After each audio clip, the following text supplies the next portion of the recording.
algumas perguntas. Eu vou tentar, nós estamos avançados na hora, então vamos tentar trabalhar com elas assim de uma maneira assim objetiva, pontual. Vou começar aqui, tem algumas perguntas aqui no sistema aqui de perguntas e respostas, né? Então, o primeiro aqui é mais comentário, uma indignação do colega João Carlos Ilha, né, de Santa Catarina, mas o que devemos fazer com esses laudos falsos, carentes de fundamentação? Estou como assistente de um caso onde o laudo falso diz que o empreiteiro gastou muito concreto e argamassa com base em fotos de obra. O que fazer? Pois o perito não contestou e ainda assumiu parte dos problemas sem provocar o nexo causal. O judiciário deveria punir também.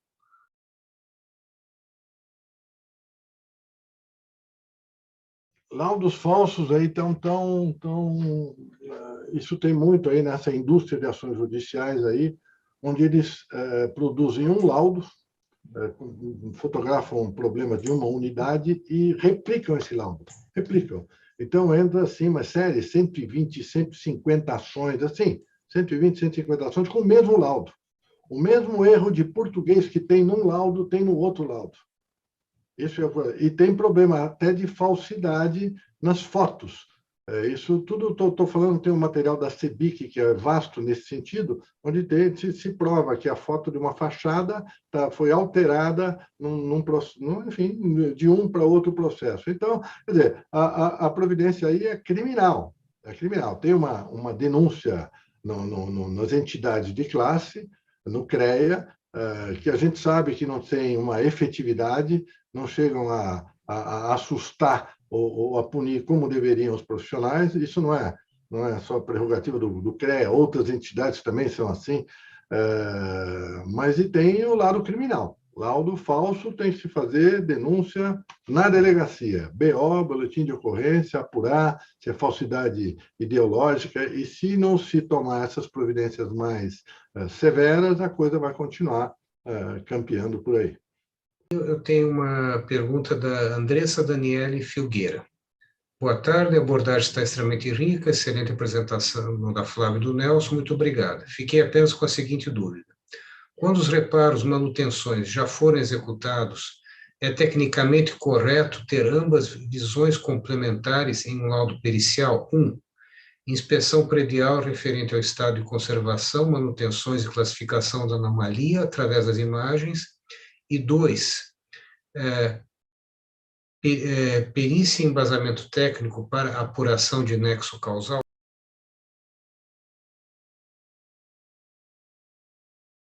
Eu posso responder. Vai lá, Flávia.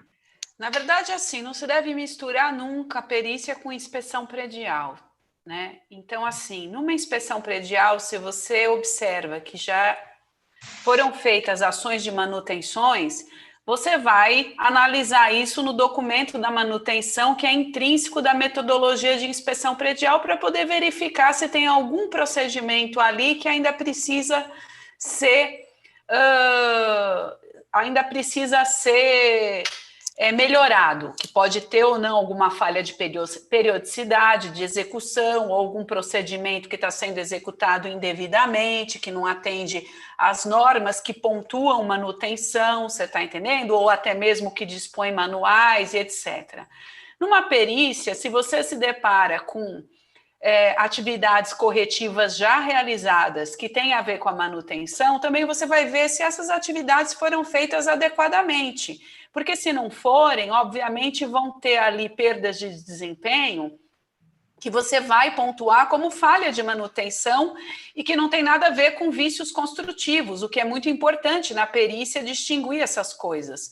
E se houve alteração, reforma, você também vai precisar destacar isso.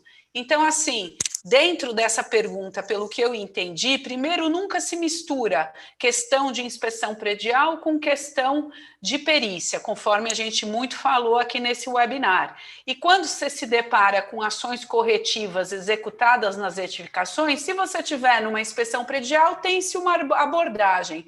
Se você tiver numa perícia, tem-se outra abordagem em relação às distintas finalidades, tá bom? Obrigado. Aqui tem uma pergunta da colega e amiga Isabela Gianacos, de Porto Alegre, direcionada ao Nelson. Boa noite, que gostaria de parabenizá-lo pela apresentação e tenho a seguinte pergunta. Qual o momento de levantar os custos de reparos na realização do laudo pericial, quando o processo é instruído por laudo de inspeção?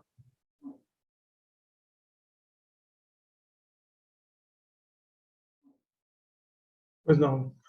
Então, Isabela, eu estou entendendo que já estamos aí dentro de um processo instruído com laudo de inspeção, né? E está sendo realizada a perícia. Então, a partir do momento que a perícia determinar realmente o que são falhas, né, construtivas, quais as anomalias de origem da construção, aí nesse momento sim é que poderia se executar um orçamento, né, se isso for solicitado dentro da ação. Antes não, porque nós só vamos ter o laudo de inspeção predial, não vamos saber a causa, né, daquelas anomalias. Obrigado. Tem aqui a pergunta do Antônio Carlos Pereira das Neves Júnior, direcionada ao Antônio Carlos Dolácio. Prédio antigo, 60 anos, todo esgoto sanitário passa pela loja, que fica no térreo, colapso total do sistema de esgoto. O síndico quer dar um jeito, orientei o proprietário da loja para ele desviar as tubulações sem colocar em risco o funcionamento, para colocar via aérea e levar por fora da loja até as caixas de gordura e esgoto. Pode ser feito sem autorização do condomínio, até porque a loja não pertence ao condomínio, não paga condomínio.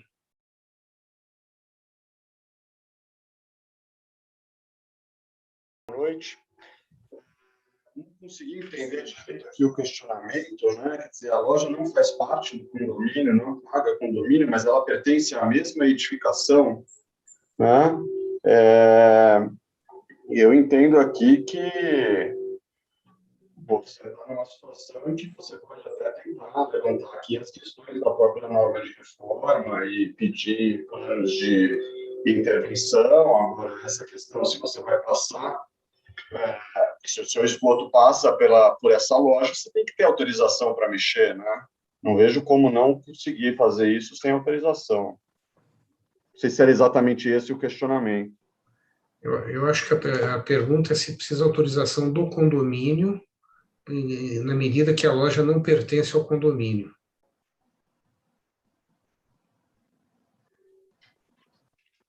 Se a loja precisaria, se o condomínio precisaria dar autorização para a loja, é isso? Porque a tubulação, o esgoto é do condomínio, mas está danificando a loja. Se eu entendi bem a pergunta. Eu confesso que eu não consegui entender muito isso não, Edu. Ô, Eduardo, deixa eu colaborar. Eu acho que aí tem uma questão seguinte, a loja, apesar de não pagar o condomínio, provavelmente ela é uma unidade autônoma do empreendimento. Caso contrário, se fosse um proprietário completamente independente, teria que ter um termo de servidão para passar com essa titulação sobre a propriedade do outro. Então, certamente, o condomínio precisa ser consultado, porque haverá uma solução que interfere diretamente com o resultado. Envolve a instalação do condomínio, de alguma forma, tá certo? Uma edificação única, né? Sim, pela descrição, sim. Dando sequência aqui, do Pedro Ricardo de Cia, de São José dos Campos. Como proceder à perícia judicial quando a inicial não apresenta danos do imóvel objeto da ação, o que é muito comum ver aqui na região? Ações em grandes quantidades apresentarem danos genéricos de outros imóveis, não refletindo a realidade do fato. Eu acho que aí também é uma questão de quase que de uma perícia de má-fé, como o Dr. Carlos estava falando agora há pouco, né? Não sei se alguém quer comentar alguma coisa.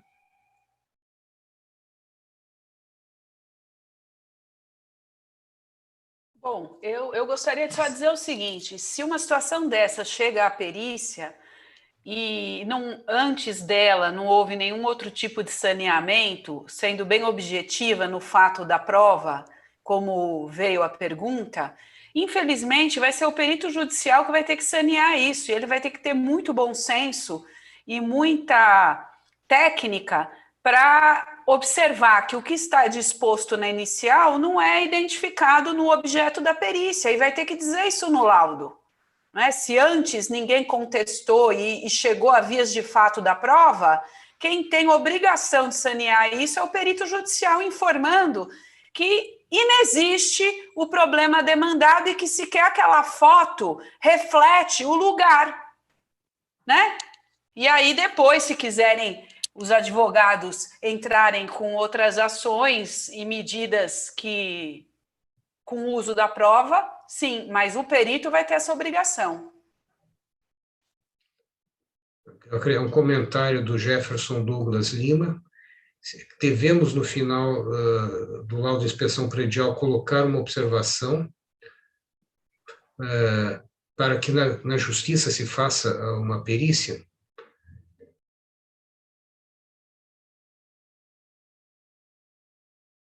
Sim, pode. Sim, você como autor do trabalho, você pode sim dizer para que finalidade você está fazendo esse trabalho, como ele deve ser utilizado, para quê, sem problema algum. Perfeito, acho que isso já esclarece, já circunstancia o alcance do trabalho. Acho que isso é muito importante. A Isabela Janocos comenta aqui que quando já existe uma estimativa de custo, isso já é um pré-julgamento. Alguém gostaria de acrescentar algum comentário? Eu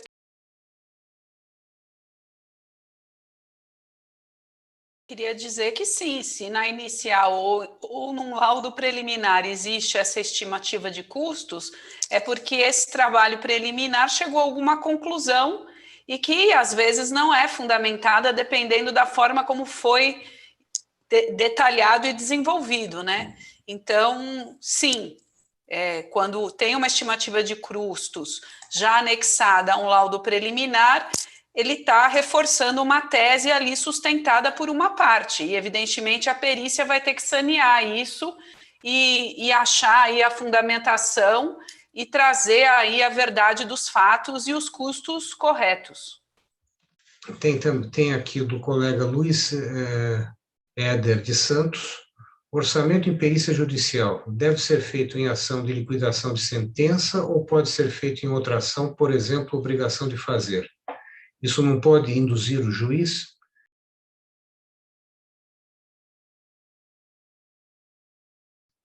Eu gostaria de responder, Eduardo. Vamos lá, Otávio. Essa questão da estimativa de custo, ela é muito, muito importante. E muitas vezes a gente vê laudos periciais que são feitos em produções antecipadas de prova, que foram citadas aí pelo Fábio, em que o requisito normativo de quantificação e da determinação da extensão das anomalias não é feita de forma adequada. E isso, muitas vezes, vem acompanhado de uma recusa do perito de fazer uma estimativa do custo.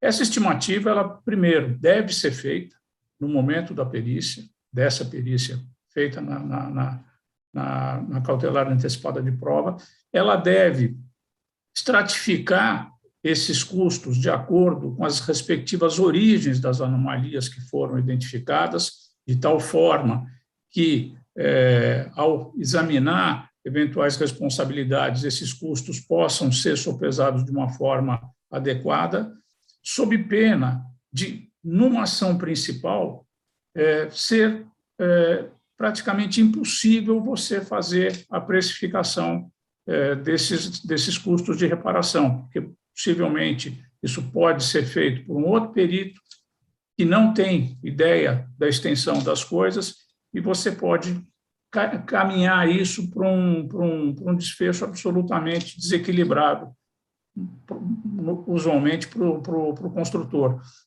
Então, eu acho que, feita a vistoria na primeira perícia, na produção antecipada de prova ou na obrigação de fazer, mesmo no caso de obrigação de fazer, deve ser ali feita a precificação, porque qualquer coisa que você jogue para frente, corre-se o risco de, lá, numa etapa subsequente, você não ter elementos para fazer uma aferição adequada desses custos de reparação.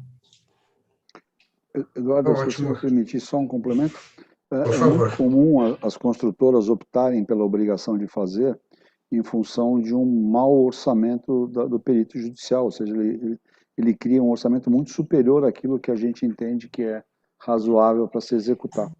Agora, é importantíssima essa precificação que o Otávio falou, porque se houver uma inadimplência da nossa parte, você estabeleceu um teto ali nesse valor que está precificado. Então, essa é a função de você ter essa precificação na origem. Qual é, de fato, a real abrangência das recomendações técnicas adequadas para as ações necessárias de reparos e tratamentos das anomalias encontradas na IP, inspeção predial? Tenho visto muitos laudos de inspeção predial, e o perito apenas recomenda, por exemplo, tratar as fissuras, rever o sistema de impermeabilização, tratar as armaduras corroídas, etc. Mas tudo isso muito superficial e não ajuda realmente o condomínio. Ele continuará sem saber o que fazer de fato mesmo, como reparar a anomalia, por onde começar e o que fazer exatamente. Então, dar uma metodologia executada detalhada, passo a passo, com uso correto dos materiais e produtos, numa sequência lógica e abrangente, não seria mais correto? Até onde então a BNT NBR 16747 define essas recomendações técnicas? Pergunta de Francisco Panachão.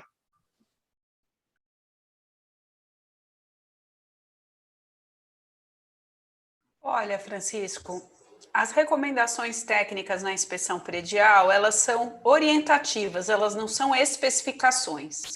Elas têm que ser tão completas e têm que ser suficientemente claras, porque a inspeção predial é um laudo administrativo destinado para síndicos, gestores prediais que não têm nenhuma formação técnica.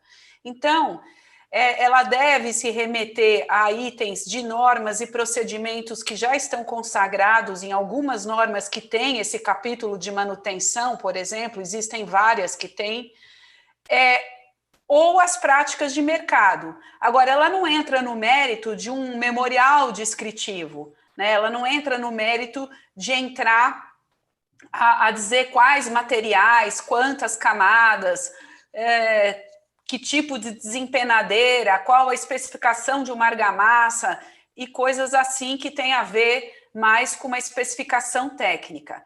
Então, ela tem que ser suficientemente clara, com informações suficientes para que esse profissional, síndico ou profissional ou não, gestor, etc., possa implantar isso. E no caso da busca por empresa especializada ou capacitada, saber o que buscar e como buscar. Então, realmente, não pode ser coisa lacônica, simplista, tipo pinte, trate as trincas, né? Normalmente, esse tipo de recomendação técnica em laudo de inspeção predial, ela vem derivada daquela descrição de anomalia ou falha também bastante simples, do tipo trinca. Aqui temos uma trinca, que não tem nenhuma descrição técnica abordada. Então, é por aí. Então, para passar aqui a palavra para o presidente aqui, para o querido Luiz Henrique Capelano, para dar sequência aqui para o nosso encerramento. Muito obrigado a todos aí pela atenção e pela permanência. Obrigado, Eduardo. Agradeço aí em seu nome e cuidado, o carinho que você deu para a mediação. Agradeço a todos aí que prepararam esse evento, né? O evento, eu acho que foi muito exitoso, muito satisfeito com a qualidade técnica das apresentações, das discussões que foram feitas, né? Tivemos uma caracterização muito clara nesse evento do propósito da perícia e da inspeção predial, o contexto da necessidade da inspeção para a manutenção da saúde das edificações, a diferenciação das etapas da produção de cada um desses trabalhos, que está muito associado, evidentemente, às respectivas finalidades. Tivemos exemplos concretos de extinção desses trabalhos e as consequências do mau uso, né? É um verdadeiro desserviço para a sociedade. Obrigado a todos.